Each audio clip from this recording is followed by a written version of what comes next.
ಮಹತೋಬಾರ ವಿಟ್ಲ ಶ್ರೀ ಪಂಚಲಿಂಗೇಶ್ವರ ದೇವರ ಸನ್ನಿಧಿಯಲ್ಲಿ ವರ್ಷಂಪ್ರತಿ ನಡೆಯುವ ಕಾಲಾವಧಿ ಜಾತ್ರೆಯ ಮಹಾರಥೋತ್ಸವ ಅಪಾರ ಭಕ್ತ ಸಮೂಹ ಸಮ್ಮುಖದಲ್ಲಿ ವಿಜೃಂಭಣೆಯಿಂದ ನಡೆಯಿತು.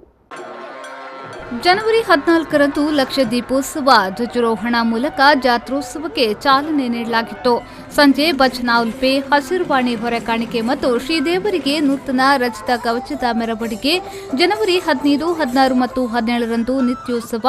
ಜನವರಿ 18ರಂದು ಕೇಪುವಿನಿಂದ ಶ್ರೀ ಮಲ್ಲರಾಯ ದೈವದ ಭಂಡಾರ ಆಗಮಿಸಿದೆ.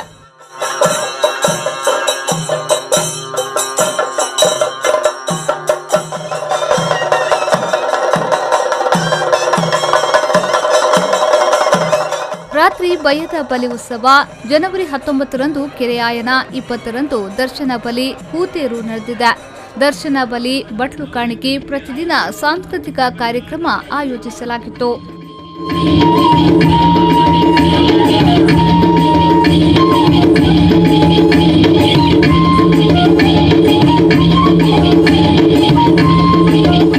ಜನವರಿ 21ರಂದು ಸಂಜೆ ಕಡಮುವಿನಿಂದ ಕೊಡಮಣಿತಾಯ ದೈವದ ಭಂಡಾರ ಕ್ಷೇತ್ರಕ್ಕೆ ಆಗಮಿಸಿದೆ.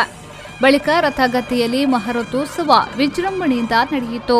ರಥೋತ್ಸವಕ್ಕೆ ವಿಟ್ಲ ಸೀಮೆಯ ವಿವಿಧ ಗ್ರಾಮಗಳಿಂದ ಸಾವಿರಾರು ಭಕ್ತರು ಆಗಮಿಸಿ ರಥೋತ್ಸವವನ್ನು ಕಣ್ತುಂಬಿಕೊಂಡರು. ರಥೋತ್ಸವದ ವೇಳೆ ಆಕರ್ಷಕ ಸಿಡಿಮದ್ದು ಪ್ರದರ್ಶನ ನಡೆಯಿತು. ರಥೋತ್ಸವದ ಬಳಿಕ ದೇವರ ಬೀದಿ ಮೆರವಣಿಗೆ, ಪೇಟೆ ಸವಾರಿ ನಡೆಯಿತು.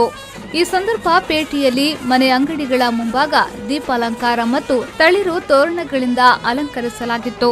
ದೇವರಿಗೆ ಪೂಜೆ ಸಲ್ಲಿಸಲಾಯಿತು. ಬೀದಿ ಮೆರವಣಿಗೆ ಬೊಬ್ಬಿಕೇರಿ ಹಾಗೂ ಬಾಕಿಮರ್ ಕಟ್ಟಿಯಲ್ಲಿ ಪೂಜೆ ಸಲ್ಲಿಸಿ ಬಳಿಕ ಕ್ಷೇತ್ರಕ್ಕೆ ತೆರಳಿದೆ. ಜನವರಿ 22ರಂದು ಈ ಬಾರಿಯ ಜಾತ್ರೋತ್ಸವಕ್ಕೆ ತೆರೆ ಬೀಳಲಿದೆ. ಮೊಹಮ್ಮದ್ ಅಲಿ, ವಿ4 ನ್ಯೂಸ್ 24/7 ವಿಟ್ಲ.